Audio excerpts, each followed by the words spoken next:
Hi, ഇന്നെൻ്റെ YouTube ചാനലിലേക്ക് എല്ലാവർക്കും സ്വാഗതം.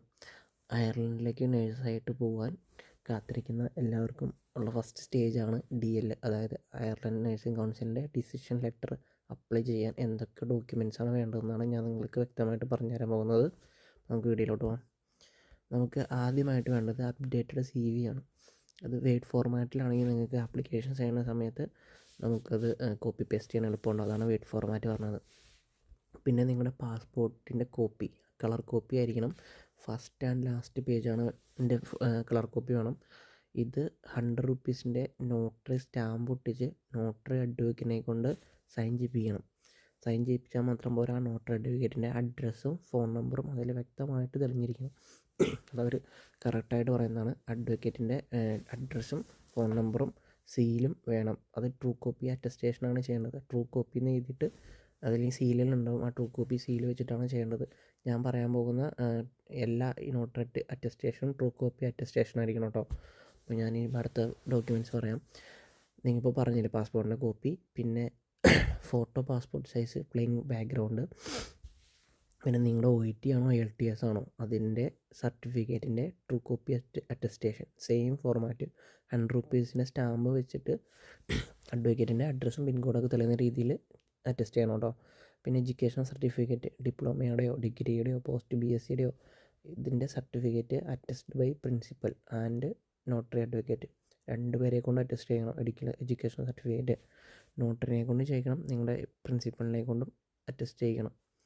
വിത്ത് 100 റുപ്പീസ് സ്റ്റാമ്പ്, അതല്ലാതെ നിർബന്ധമാണ്. 100 റുപ്പീസ് സ്റ്റാമ്പ് നിർബന്ധമാണ്. പിന്നെ നിങ്ങളുടെ ട്രാൻസ്ക്രിപ്റ്റ് ഓഫ് ട്രെയിനിങ് അതും കളർ കോപ്പി വേണം. ഇതെല്ലാത്തിൻ്റെയും കളർ കോപ്പിയാണ് വേണ്ടത്. അതും കറണ്ട് പ്രിൻസിപ്പലിനെ കൊണ്ട് അറ്റസ്റ്റ് ചെയ്യണം. പിന്നെ നോട്ടറിയുടെ 100 റുപ്പീസ് സ്റ്റാമ്പും നോട്ടറി അറ്റസ്റ്റേഷനും വേണം. പിന്നെ all experience certificate colour copy, അത് ഇപ്പോൾ നിങ്ങൾ വർക്ക് ചെയ്യുകയാണെങ്കിൽ ഇൻക്ലൂഡിങ് സ്റ്റിൽ വർക്കിംഗ് സർട്ടിഫിക്കറ്റ് വരെ വേണം. പിന്നെ രജിസ്ട്രേഷൻ സർട്ടിഫിക്കറ്റ്, നിങ്ങൾ ഏതൊക്കെ നഴ്സിംഗ് കൗൺസിലാണോ രജിസ്റ്റർ ചെയ്തേക്കുന്നത് നഴ്സിംഗ് കൗൺസിലിൻ്റെ എല്ലാം നമ്മുടെ രജിസ്ട്രേഷൻ സർട്ടിഫിക്കറ്റ് അല്ലെങ്കിൽ ഗുഡ് സ്റ്റാൻഡിങ് സർട്ടിഫിക്കറ്റ് ആണെന്ന് നമ്മൾ മേടിക്കേണ്ടതുണ്ട് കേട്ടോ.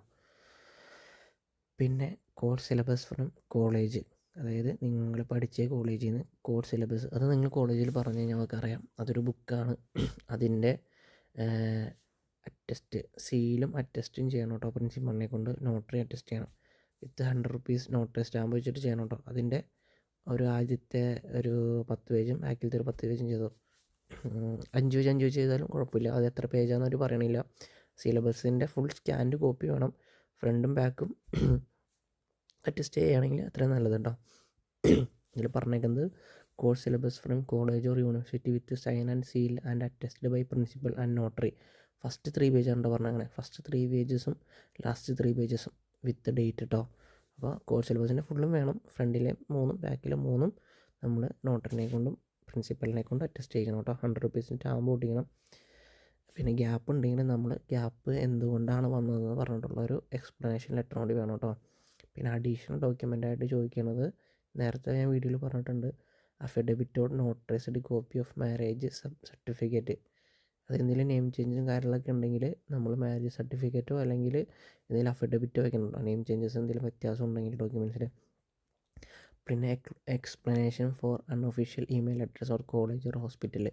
ഞാൻ നേരത്തെ പറഞ്ഞിട്ടുണ്ടായിരുന്നു @gmail.com @yahoo.com hotmail.com ഇങ്ങനെയൊക്കെയാണോ കോളേജിൻ്റെ അല്ലെങ്കിൽ നിങ്ങൾ വർക്ക് ചെയ്ത ഹോസ്പിറ്റലിലെ മെയിൽ ID അവസാനിക്കുന്നതെങ്കിൽ അതിനെ വെച്ച് നമ്മളൊരു എക്സ്പ്ലനേഷൻ ലെറ്ററും കൂടി ഇതിൻ്റെ പാട് ചെയ്യേണ്ടത് കേട്ടോ. അതും ലെറ്റർ ഹെഡിൽ വേണം. കോളേജിൻ്റെ ആണെങ്കിൽ കോളേജിൻ്റെ ലെറ്റർ ഹെഡിലും ഹോസ്പിറ്റലാണെങ്കിൽ ഹോസ്പിറ്റലിൻ്റെ ലെറ്റർ ഹെഡിലും വേണം നമ്മൾ ഈ എക്സ്പ്ലനേഷൻ സബ്മിറ്റ് ചെയ്യാൻ കേട്ടോ. എന്താണ് മെയിൽ ID ഇങ്ങനെ ആയിരുന്നത്. പിന്നെ നമുക്ക് ഇമ്പോർട്ടൻറ്റ് ഡോക്യുമെൻറ്റ്സ് ആയിട്ട് വേണ്ടത് ക്വാളിഫിക്കേഷൻ ഫിൽഡ് ഫ്രം കോളേജ്. അത് ഞാൻ നേരത്തെ പറഞ്ഞു, നമുക്ക് NMBയുടെ സൈറ്റിൽ നിന്ന് ഫോം ഡൗൺലോഡ് ചെയ്തെടുക്കാൻ പറ്റും.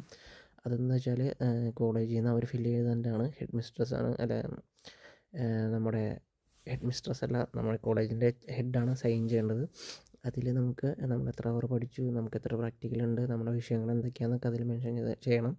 പിന്നെ രണ്ടാമത് employment from field from out previous employment. നിങ്ങൾ എവിടെയൊക്കെയാണോ പ്രീവിയസ് ആയിട്ട് എംപ്ലോയിയായിട്ട് വർക്ക് ചെയ്ത് അവിടെ നിന്നെല്ലാം ഈ ഫോം ഫില്ല് ചെയ്ത് മേടിക്കണം. അതിൽ ജനറൽ മാനേജറിന് താഴെയുള്ള ആർക്കും സൈൻ ചെയ്യാനുള്ള അധികാരമില്ല. ഒന്നെങ്കിൽ മാനേജർ അല്ലെങ്കിൽ നഴ്സിംഗ് സൂപ്രണ്ട്, ഈ 2 പേർക്ക് വേണം സൈൻ ചെയ്യാൻ പറ്റുള്ളൂ. അസിസ്റ്റൻറ്റ് സൂപ്രണ്ടിനോ അസിസ്റ്റൻറ്റ് മാനേജറിനോ സൈൻ ചെയ്യാനായിട്ട് അവർ സമ്മതിക്കുന്നില്ല കേട്ടോ. വിത്ത് സീലും സൈനും മെയിൽ ഐ ഡിയും വേണം കേട്ടോ. ആ ഫോമിൽ, ഈ 2 ഫോമിലും seal sign mail I D എല്ലാം വേണം കേട്ടോ. മെയിൽ ഐ ഡി ഈ gmail.com അവസാനിക്കുന്നതിന് എക്സ്പ്ലനേഷൻ ലെറ്റർ വയ്ക്കണം. പിന്നെ qualification from transcript of training, both document must be signed and stamped filled by a same person. അതായത് ക്വാളിഫിക്കേഷൻ ഫോമും ട്രാൻസ്ക്രിപ്റ്റും സൈൻ ചെയ്യേണ്ടത് ഒരു ഹെഡ് തന്നെ ആയിരിക്കണം. രണ്ടാളെ കൊണ്ട് ചെയ്യിപ്പിക്കരുതെന്നാണ് പറയുന്നത്. ഇതിൻ്റെ ഡീറ്റെയിൽ ആയിട്ടുള്ള ഒരു സ്ക്രീൻഷോട്ട് ഞാൻ താഴെ ചേർക്കാം, നിങ്ങൾക്ക് വായിച്ചു കഴിഞ്ഞാൽ മനസ്സിലാവും. അപ്പോൾ ഇത്രയാണ് നമുക്ക് ഡോക്യുമെൻറ്റ്സ് ആയിട്ട് വേണ്ടത്. അപ്പോൾ നിങ്ങൾ ഈ രജിസ്ട്രേഷൻ സർട്ടിഫിക്കറ്റിനൊക്കെ നമ്മൾ OET പാസ്സായി കഴിഞ്ഞ് കഴിഞ്ഞാൽ അപ്ലൈ ചെയ്തു. കാരണം കർണാടകയ്ക്കൊക്കെ ആണെങ്കിൽ നമുക്കിപ്പോൾ നല്ല രീതിയിൽ സമയം എടുക്കുന്നുണ്ട്. അപ്പോൾ അതിൻ്റെ ഡിലേ ഒഴിവാക്കാൻ വേണ്ടിയിട്ട് നിങ്ങൾക്ക് നഴ്സിംഗ് സർട്ടിഫിക്കറ്റൊക്കെ ഓൾറെഡി അപ്ലൈ ചെയ്തിടാവുന്ന കേട്ടോ. അത് കഴിഞ്ഞിട്ടുള്ള സമയം കൊണ്ട് ഈ ഫോമൊക്കെ കളക്ട് ചെയ്താൽ മതി. നമുക്കിത് കൊടുത്തൊരു ഇപ്പോൾ നമുക്ക് ഒരാഴ്ച കൊണ്ടൊക്കെ DL കിട്ടുന്നുണ്ട്. 1 മാസം പിടിക്കാം. അതൊക്കെ ഉള്ള ഡോക്യുമെൻറ്റ്സിൻ്റെ ജെനുവിറ്റി ഒക്കെ നോക്കിയിട്ടിരിക്കും.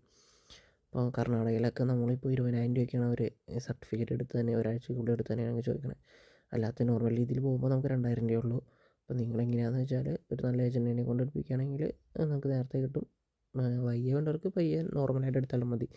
പക്ഷേ ഏജൻറ്റ് ജെനുവിനാണെന്ന് നോക്കുക. കാരണം NMBA കർണാടക നഴ്സിംഗ് കൗൺസിലേക്കല്ല, ഏത് നഴ്സിംഗ് കൗൺസിലേക്കും ഇത് ഡോക്യുമെൻറ്റ്സ് വെരിഫൈ ചെയ്യാനുള്ള മെയിൽ അയക്കും. വെരിഫൈ ചെയ്യാനുള്ള മെയിലിന് റിപ്ലൈ കൊടുത്താൽ മാത്രമാണ് അത് അപ്രൂവ് ആവുള്ളൂ. നിങ്ങൾക്ക് മനസ്സിലായെന്ന് വിചാരിക്കുന്നു. മനസ്സിലാവാത്തവർ താഴെ ഞാനത് കൊടുത്തിട്ടുണ്ട്, അത് വായിച്ച് നോക്കിയാൽ മതി കേട്ടോ. Thank you.